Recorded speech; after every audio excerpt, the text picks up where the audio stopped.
Tratamento de Choque, com Diogo Fontana.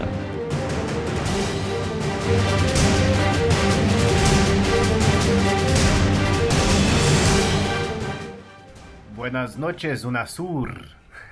Boa noite, amigos da Rádio Vox. Esse Buenas noches, UNASUR é em breve, quando a gente estiver transmitindo de Miami, a voz do exílio, mas por enquanto a gente ainda pode transmitir do Brasil. Tá no ar mais um programa Tratamento de Choque aqui da Rádio Vox. Hoje estou eu, Diogo Fontana, e o Frederico aqui do meu lado, Frederico Juncker. Boa noite, Fred. Boa noite a todos os ouvintes. Hoje a gente tem uma pauta bem longa, a gente tem bastante assunto para tratar, bastante assunto bem assustador. A gente vai continuar a nossa série dos planos para o PT para o Brasil, encerrando a nossa série, na verdade, é o terceiro programa. Antes disso, eu quero agradecer ao ouvinte Edinaldo Mateus, que criou um canal no YouTube para o programa Tratamento de Choque. Então, quem quiser já pode entrar lá no YouTube e subscrever o canal. Não estão todos os vídeos, ainda falta ajustar alguns detalhes na aparência, mas a iniciativa já é válida e já é mais uma forma de acompanhar o nosso trabalho. Quero mais uma vez dizer que os áudios disponíveis no canal da Rádio Vox no SoundCloud podem ser todos livremente compartilhados em YouTube, Vimeo, onde vocês quiserem. Quem quiser criar vídeos assim com trechos, editar, pode se sentir autorizado, desde que a única condição é que cite a fonte. Tem que ter sempre um link em algum lugar para o site da Rádio Vox. A ideia é que a gente se multiplique na rede, então tá todo mundo liberado. Só não tira do contexto, pelo amor de Deus, né? Quero também convidar mais uma vez, isso eu vou fazer um convite reiterado, para que curtam a fanpage do programa Tratamento de Choque no Facebook. Até porque a fanpage é o nosso meio de comunicação com os ouvintes. Quem quiser falar conosco, fale através de inbox na fanpage. Falando de ouvintes, eu quero agradecer ao ouvinte Rafael Furuta, que fez um comentário muito inteligente no SoundCloud a respeito da ineficiência do poder público. Ele atentou para um detalhe que não tinha percebido, que o fato do PT estar instituindo cotas no serviço público também tende a transformar os serviços estatais torná-los cada vez mais ineficientes, né? Então vamos lá. Hoje a gente vai começar então falando sobre a reforma política que o PT quer e já está implantando no Brasil. Nesse final de semana aconteceu o 5º Congresso do PT, e nos seus documentos o PT usa a palavra arcaicas para se referir às instituições vigentes do Brasil. Prestem atenção, arcaicas, ou seja, eles estão dizendo com todas as letras que a ordem constitucional estabelecida em 1988 está ultrapassada. Eles estão propondo uma nova ordem constitucional para o país, é isso que eles estão fazendo. Por trás disso ou por baixo disso, há, como sempre, né, uma leitura marxista da situação. Na visão petista, as condições econômicas, o equilíbrio das relações entre as classes sociais se alterou nos últimos 11 ou 12 anos, então as instituições precisam mudar. Tem uma explicação marxista importante para o ouvinte entender, que é a questão da diferença entre infraestrutura e superestrutura. Se o Fred quiser falar um pouquinho, a gente vai batendo um papo aqui para explicar o que é infraestrutura e o que é superestrutura para o marxismo. Só fazendo um link aí com o que você disse, o próprio Marco Aurélio Garcia, que foi o responsável por redigir o texto que seria debatido nesse 5º Congresso Nacional do PT, falou que eles estão enfrentando grandes dificuldades devido ao modelo do presidencialismo de coalizão. Exatamente. Uhum. Que eles têm que buscar, né, um apoio das outras forças que compõem o Congresso Nacional. Eu tenho o texto aqui, então já que você falou desse texto do Marco Aurélio Garcia, eu tenho o texto, a gente pode citar direto a fonte do texto do Marco Aurélio Garcia. Eu nem sabia que tinha sido ele o autor, ou um dos autores, mas está aqui aspas, palavras petistas.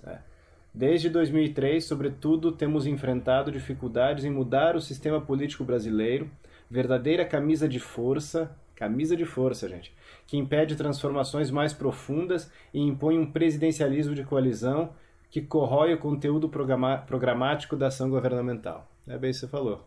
Estão reclamando do tal do presidencialismo de coalizão. Eles querem mais poder. Isso. Ou seja, eles não aguentam mais ter que conviver com a base aliada, ter que negociar com a tal da base aliada, aquele centrão sem ideologia, o Roberto Jefferson, esses caras assim, que acaba travancando, então cobra caro o apoio, E então eles querem tangenciar esse pessoal todo, querem varrer pra lata de lixo da história, para usar uma expressão que é cara a eles, uma expressão, se não me engano, de Trotsky. Não, e uma coisa interessante que você vê também é que a ideia, a concepção dele de democracia é a democracia interna. Isso. Então, eles só admitem a democracia entre as forças internas da esquerda.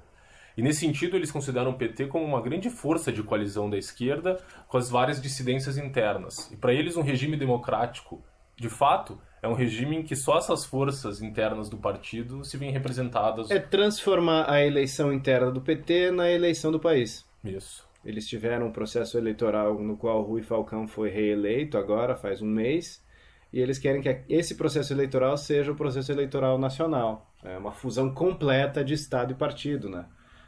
Esse é o modelo de democracia. Voltando um pouco àquela questão de infraestrutura e superestrutura, para explicar por que eles dizem que as instituições são arcaicas, segundo o marxismo, infraestrutura são os equipamentos fabris, aquilo que a gente conhece mesmo por infraestrutura, máquinas, equipamentos, as coisas materiais que compõem o processo produtivo. E a superestrutura é aquilo que se sobrepõe a essa infraestrutura, seriam as ideias, ideologia, religião, o próprio ornamento jurídico e a própria Constituição. Para o marxismo, essa superestrutura é determinada pela infraestrutura, ou seja, pelas relações econômicas, pelas relações de trabalho e pelo capital, pela capacidade produtiva. Se você altera as relações econômicas, altera as relações de trabalho, automaticamente deve-se seguir uma alteração das leis, uma alteração das ideias em relação à religião, das ideias da concepção de Estado, das artes, da cultura, de tudo que está nesse edifício em cima, construído em cima da infraestrutura. Como eles dizem que houve uma alteração das relações entre as classes sociais no Brasil, com a ascensão da tal da classe C, com toda essa propaganda, toda essa propaganda em cima de um crescimento econômico que não foi lá essas coisas, eu mesmo já falei semana passada. Então eles estão dizendo que é preciso alterar as leis porque elas já não refletem essas relações infraestruturais. Então é essa a teoria que está por trás. Sigamos adiante, né?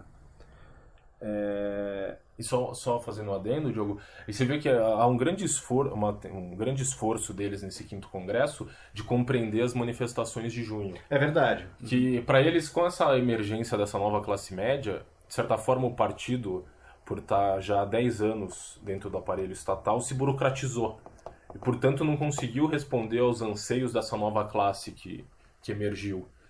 E a grande preocupação do PT, nesse sentido, é de perder as rédeas do processo. Sem dúvida. Para as outras forças de esquerda, no caso o PSTU e o PSOL, principalmente, ou até o PSB, na figura do Eduardo Campos.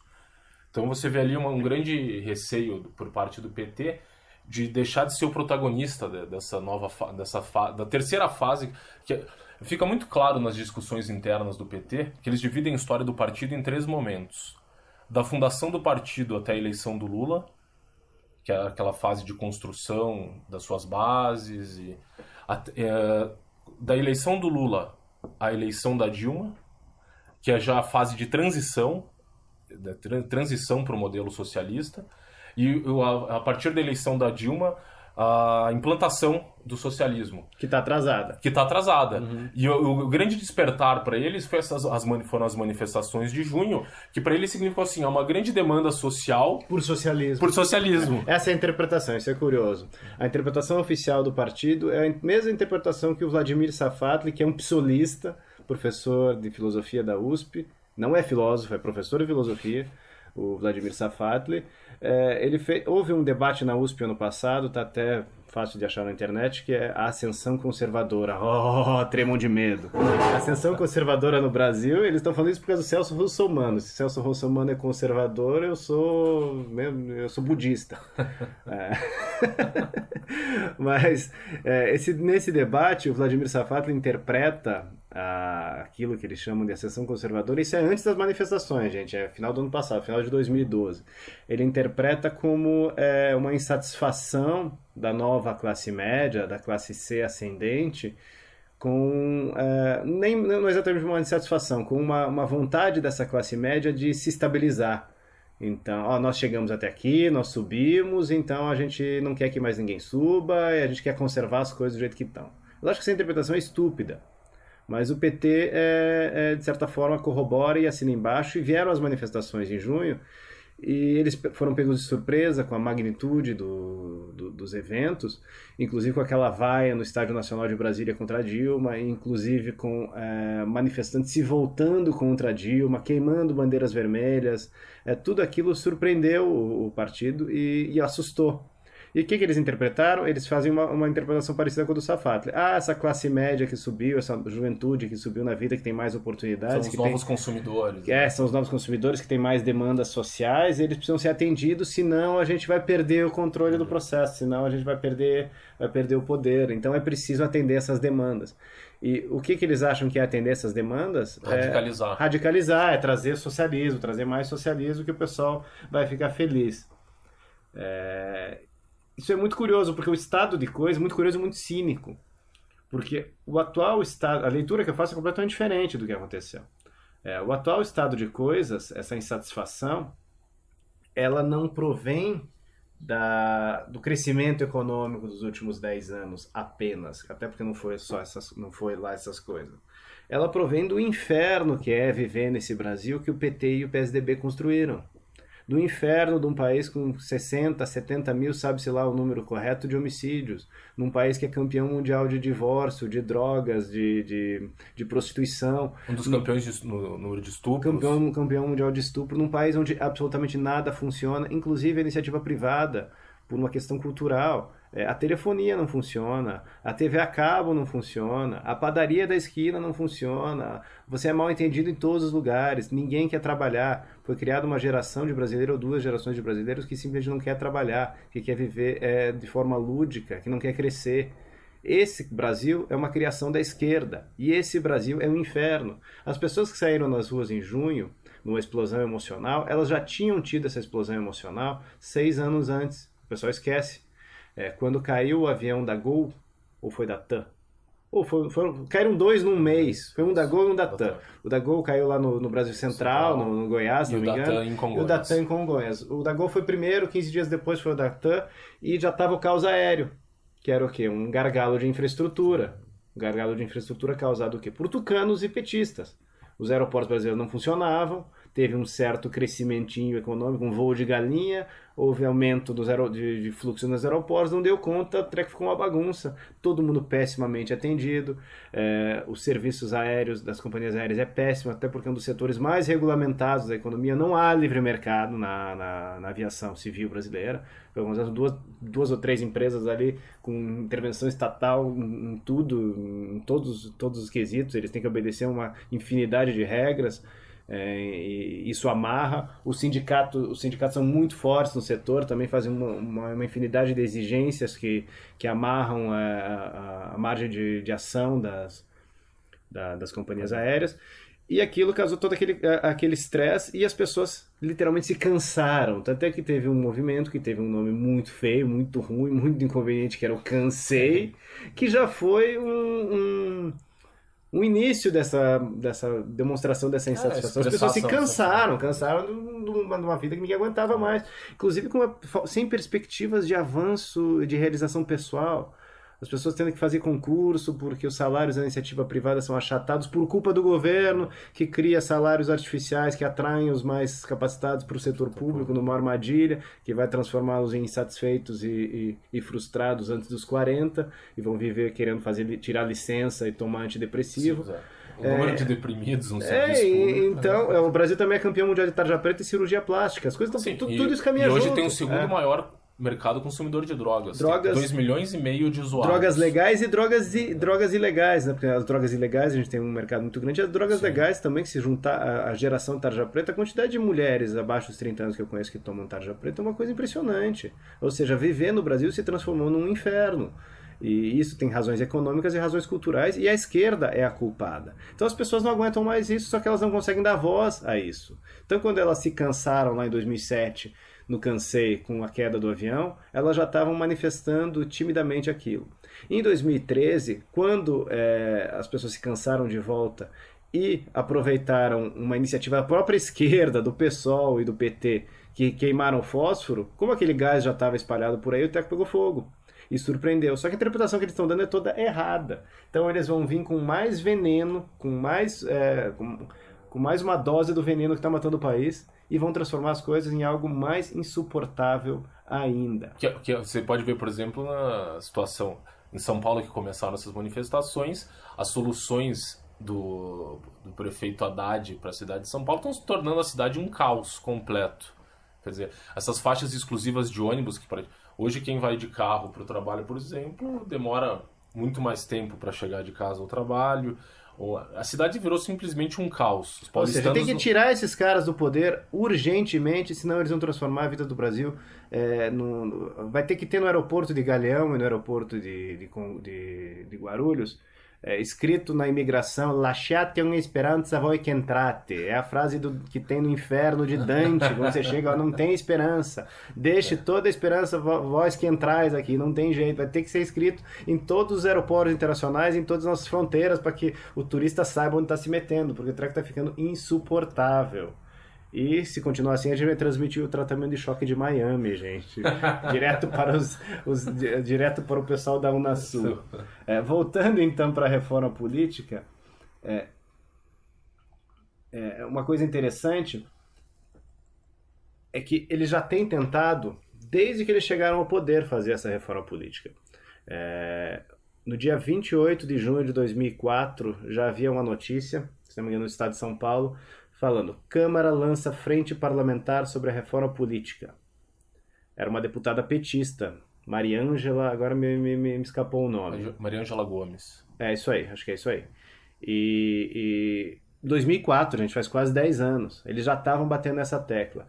Em 2005, o Roberto Busato da OAB também já estava falando disso. Depois há uma infinidade de tentativas e discussões de 2004 em diante, sempre falando em reforma política, sempre falando em reforma política. Nesse meio do caminho entra o mensalão.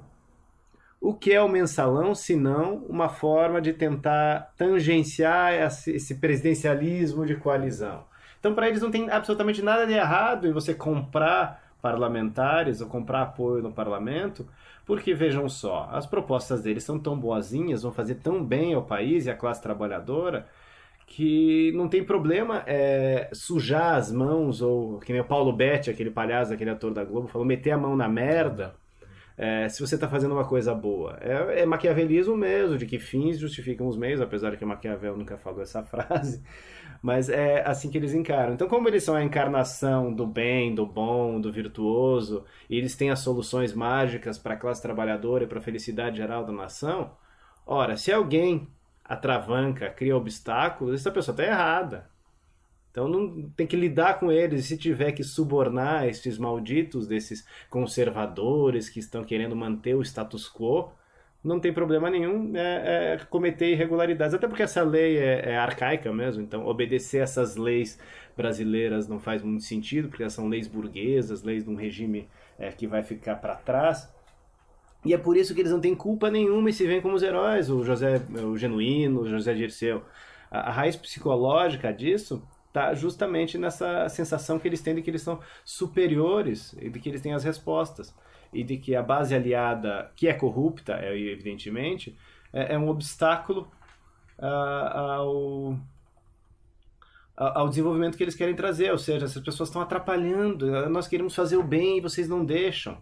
Isso, inclusive, tá muito claro no próprio documento do 5º Congresso do PT. No item 30, os petistas dizem, aspas, as medidas de reforma do Estado não foram capazes de remover os obstáculos burocráticos que criam empecilhos para o avanço mais rápido dos grandes projetos de infraestrutura vitais para dar nova qualidade ao nosso desenvolvimento. Olha que cara de pau e que estupidez. Eles estão dizendo que se as obras de infraestrutura do tal do PAC não caminham, não vão adiante, a culpa não é deles, os executores do projeto, a culpa é dos outros. Essa, aliás, é uma típica inversão revolucionária. A culpa, por exemplo, é do Tribunal de Contas da União, que suspendia os contratos em execução por uma série de irregularidades e que, você se lembra, o Lula, na época, deu várias declarações públicas contra o Tribunal de Contas. É muita petulância mesmo, e arrogância, porque, ouvinte, você está entendendo o que eles estão dizendo? Eles estão dizendo o seguinte, ó, deem mais poder pro PT, que aí sim eles vão cumprir as promessas. Que com o atual arcabouço institucional eles não conseguem. Não conseguem, o negócio não anda, tá patinando, precisa desamarrar. Engraçado que a economia eles amarram, e o poder e os obstáculos burocráticos, expressão deles, obstáculos burocráticos têm que ser removidos. Eles têm que ter poder absoluto na esfera estatal, e o poder econômico tem que ser completamente amarrado. O empresário não tem que ter poder para fazer absolutamente nada. Ou seja, esses caras são cara de pau, eles estão pedindo mais poder ainda, mais poder do que eles já têm. E eu acho que é interessante a gente ver aqui o que eles estão... Quais as propostas deles para a reforma política. Eu acho que são 3 reformas, 3 pontos principais. O primeiro deles é o financiamento público exclusivo. E essa discussão em relação ao financiamento público, qual que é? É o seguinte, você proibir, principalmente as pessoas jurídicas, de fazerem doações para candidatos ou partidos. Isso. Essa é uma discussão que surge dentro do PT há muito tempo, e um dos maiores defensores da proibição é um senhor chamado Dias Toffoli, que hoje é o nosso ministro do Supremo Tribunal Federal e foi o advogado eleitoral do Lula nas campanhas de 98, 2002. Foi advogado do José Dirceu também, não foi? Também, foi. Foi assessor do José Dirceu na Casa Civil. Mas foi advogado... um advogado do PT que tem cadeira no Supremo. Isso. E que em 2010, o nosso imortal José Sarney, então presidente do Senado, ele formou uma comissão de reforma eleitoral no Senado. E quem ele indicou para ser o presidente dessa comissão? O senhor Dias Toffoli. Que, então, à época já dava declarações falando dessa grande questão que era proibir as doações de empresas. E por que eles querem proibir as doações de empresas? Também voltamos para a interpretação marxista da conjuntura. Na visão petista, o processo eleitoral precisa... Como o processo eleitoral tem que se resumir aos partidos de esquerda, porque os partidos de esquerda, na visão deles, são os representantes da classe trabalhadora, enquanto que os outros partidos que não são de esquerda são representantes da burguesia, eles precisam tirar a burguesia do processo político. E como é que você tira a burguesia do processo político? Cortando a torneirinha.